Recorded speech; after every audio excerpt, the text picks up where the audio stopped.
Hi guys, I want to welcome you. I'm Dave from Garden Gnomes Etc. It's nice to meet all you guys. I want to get on a few things that are pretty important on the shipping aspect of the garden gnomes that I sell, the unpainted stuff that you guys like to do as crafts and hobbies and stuff. But one thing that happened at the first of the year is both FedEx and UPS changed the way they were charging for boxes. And before, I have to copy off or look at the cheat sheet because there's a ton of information. Before, they had a figure of 5184, and anything over that, meaning the width times the length and the height, you times that, and if it was over the 5184, that got into an extra dimensional box, and you had to divide that by 166, which gave you the starting weight. So it started at a certain weight, and if the package was more, then you paid for it, not the greater of the two. So a lot of my stuff was a 20 by 20 by 12 box, which fit comfortably underneath that. So if anything was like 16, 17 pounds, I could pretty much send it anywhere in the United States for pretty much under 18, and a lot of places even at 12 or 13. And if you took the FedEx home delivery out and just had it delivered to a company-based thing, then it was even lower. But things have changed to now where every single box, even a simple 12, well, I carry probably more boxes than anybody just so I can save the shipping, but even a small 12 by 12 box, you are paying 10 pounds worth of stuff in there, which I think is wrong, because how many people are going to put 10 pounds in a 12 by 12 inch box? And going to the one that a lot of people that I send their stuff, the same 20 by 20 by 12 box, which was normally 15 bucks.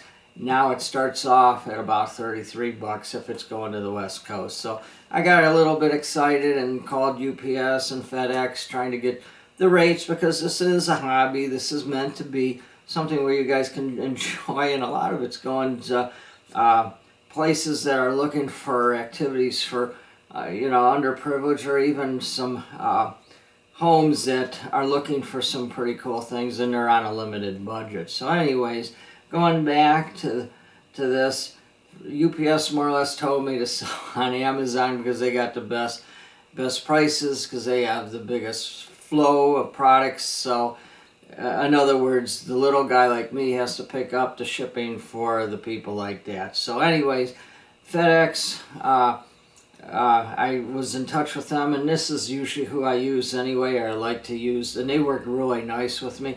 There's three different ways to ship a box. One is FedEx Smart Post, that's half FedEx, half United States Postal Service, and what happens is it starts off FedEx, ends up coming to your door by the post office, and with that it takes a FedEx home delivery charge, which I think is pretty extreme. It's like I think it's $4 or $5, I don't know. But anyways, I think it's 4 is what I was told. Anyways, and that's not bad, because you figure those guys are going from home to home. They're all over choosing up gas, so that's where the home delivery comes in. The next one is having just the regular ground. You can have it sent to a FedEx store or even a place of business. It just can't be a residential area. It doesn't matter if it's your business in the house, that's considered residential. The other one is, of course, taking out is the home delivery, like I said. So there's three of them: Smart Post, FedEx Ground, FedEx Home Delivery. So with most people, I always give the option, try to give me your business and I will send it there. We can cut the home delivery charge.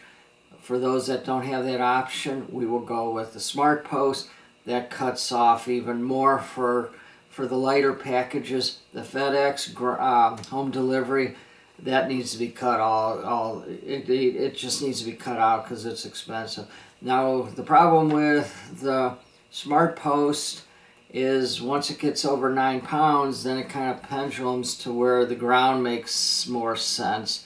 And also it has more of a dimensional thing, where if one side can be over 17 inches but the other two have to be below, otherwise you pay another $2.14. So Anyway, I have probably about 25 different box sizes just so I can put the best combination in there so it makes sense for the cheapest shipping.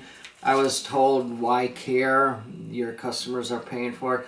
It don't go good here. I like to give you the best deal you can because I know what it is. It's a hobby, it's a craft, and it should be made reasonable for all you guys. So just to give you a couple examples, a 12 by 12 by 12 box now is 10 pounds. It's going to be rated for 10 pounds, and tell me how many people ship 10 pounds in there, unless you're going to take a bowling ball and put in there.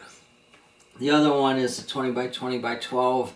That's the biggest one that I go with, and that starts off at about almost 30 pounds. So we went from 15 pounds all the way up to 30, so your price jumped pretty dramatically there. So I just wanted to pass these things on. So if you watch this video first, if you have a place of business, give me the business address and I'll compare it to the FedEx Smart Post. We'll go with the cheapest, the least amount, the least favorite of my choices would be the FedEx home delivery. So just want to get this stuff out and kind of explain what has happened.